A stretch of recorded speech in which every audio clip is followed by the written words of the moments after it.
24 जनवरी 1966 सुबह का वक्त। आसमान शांत था।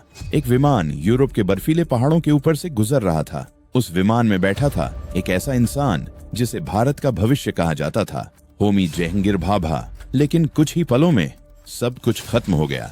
विमान पहाड़ से टकरा गया और यहीं से शुरू होती है एक ऐसी कहानी जो आज भी रहस्य बनी हुई है।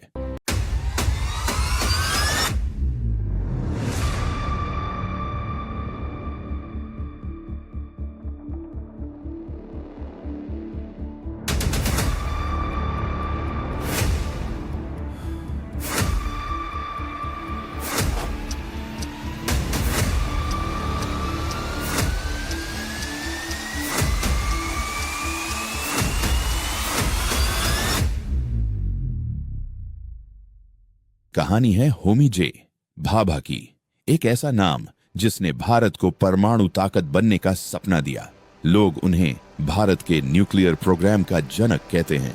उन्होंने Tata institute of fundamental research और ट्रम्बे में एटॉमिक एनर्जी एस्टेब्लिशमेंट जैसी संस्थाओं की नींव रखी, जो आगे चलकर भारत की ताकत बनी।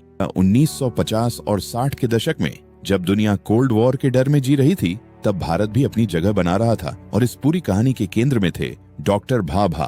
उनका सपना साफ था, भारत को आत्मनिर्भर और मजबूत बनाना। लेकिन फिर आया 24 जनवरी 1966, एक आम दिन, एक सामान्य फ्लाइट और एक ऐसा हादसा जिसने पूरे देश को हिला दिया। Doctor Bhabha air India flight 101 से जिनेवा जा रहे थे।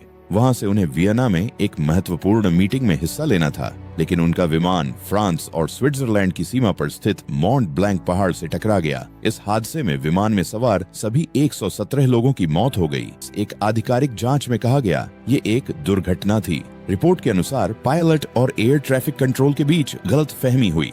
विमान अपनी सही स्थिति से भटक गया और सीधे पहाड़ से टकरा गया। लेकिन कहानी यहीं खत्म नहीं होती, क्योंकि इस हादसे के बाद शुरू हुई एक ऐसी बहस जो आज तक खत्म नहीं हुई।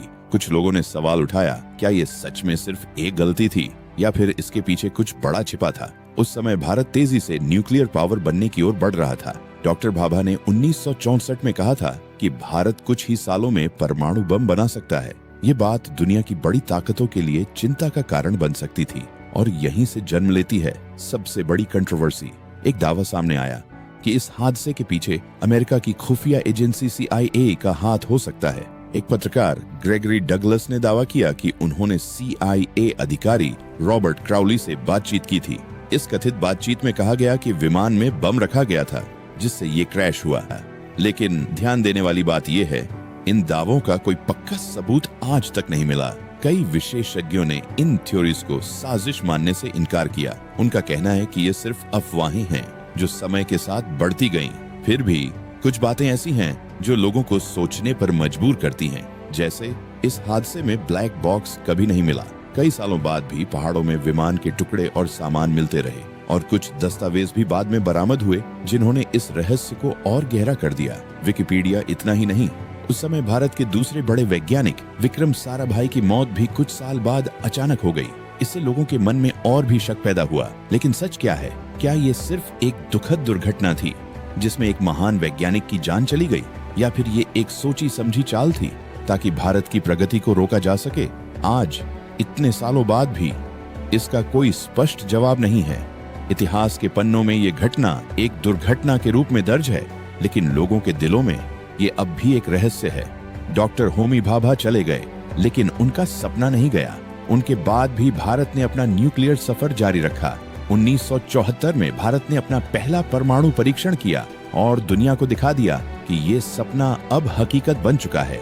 शायद यही इस कहानी का सबसे बड़ा सच है। एक इंसान चला गया, लेकिन उसका विजन हमेशा जिंदा रहा। और आज भी जब हम इस घटना को याद करते हैं तो एक सवाल फिर सामने आता है, क्या सच कभी सामने आएगा या ये रहस्य हमेशा रहस्य ही रहेगा?